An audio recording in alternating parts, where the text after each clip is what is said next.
Sveiki, noriu pasidalinti su jumis būdu, kaip rytį galima pritvirtinti prie SMB tam, kad šita jungtis būtų stabili ir po vandeniu rytį neatsikabintų ir neįsiginiotų po vandeniu. Yra labai daug įvairių būdų ir mano kanale taip pat yra patarimų, kaip tą dalyką galima padaryti. Naudoju įvairius būdus, bet šitas, kurio pasidalinsiu dabar su jumis, mano supratimu yra labai paprastas ir gan patikimas. Taigi, kai su jumis nardom ir planuojam, kad SMP bus naudojamas kartu su rytė ir naudosim safety stopų arba saugos sustojimo atlikti, tai patogu, kad rytė iš karto būtų pritvirtinta prie SMB. Dabar, tam, kad rytę pritvirtint, mes suformuojam tokią kilpą.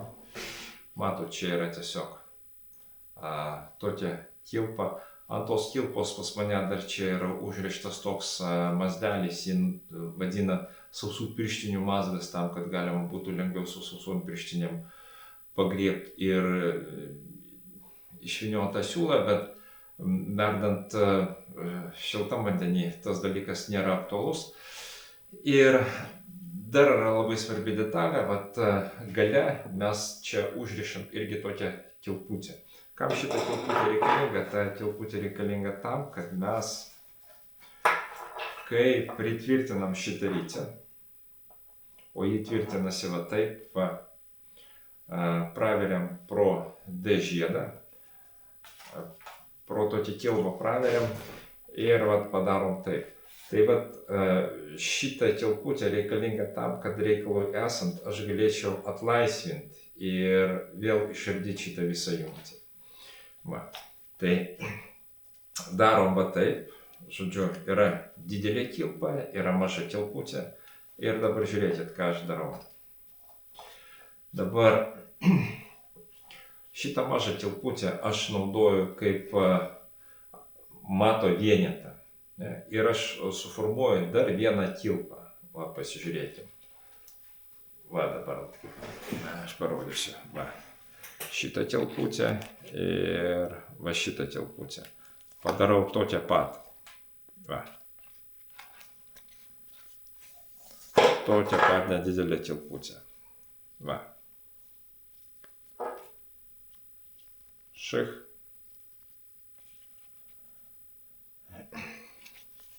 Tokia paprasta. Bam, bam. Ir dabar žiūrėkit, šitą kilputę aš paimu ir praveriu į vieną iš šitų stilių.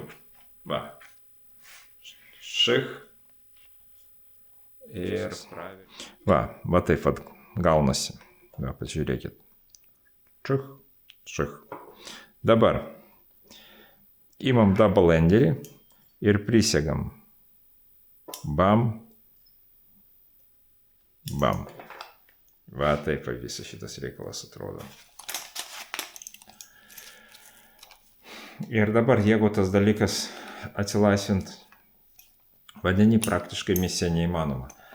Jis visą laiką išliks, jis gali balbatuot bile kaip, bet neatsipainios. Ir dabar mes darom dar vieną žingsnį, mes prisegam šitą visą reikalą prie D žiedo.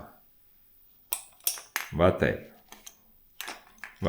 Ir gaunasi labai stabilus tvirtinimas ir tai pritvirtinus, neriant, kaip ten besibalbatuotų vandenį, rytė neatsilaisvins ir valas neatsipalaiduos vandenį. Galima kabinti prie D žiedo naudojant šitą double enderį.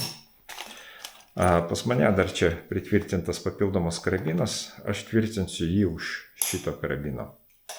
Šitaip viskas gaunasi ir žavesys šitos sistemos yra tame, kad tuo metu, kai man reikia išleisti SMB, jinai atsipalaiduoja ir atsisega labai paprastai. Pasižiūrėkim. Tiesiog prilaikydamas SMB ir rytę aš atsegu karabiną ir visa šita sistema atsilaisvina ir aš esu pasiruošęs išleisti savo SMB. Dar kartą. Štai vieną kilputę. Padarom dar vieną kilpą. Šitą kilputę praveriam į vieną iš skylių. Tada su double enderiu prisegam už šitos kilputės, už šitų kilpų. Ir dar papildomai prisegam už dažėdo. Gaunasi va tokia sistemėlė, labai patvari, tikrai niekur neatsipalaiduoja, galim nert, niekas čia neatsipalaiduos ir nesiplaikstys vandenį. Atėjo laikas išleisti SMB, prilaikom vieną ranką, lengvai atsisega, SMB paruoštas paleidimui. Ačiū, kas buvo su mumis, saugių nardymų ir iki sekančių.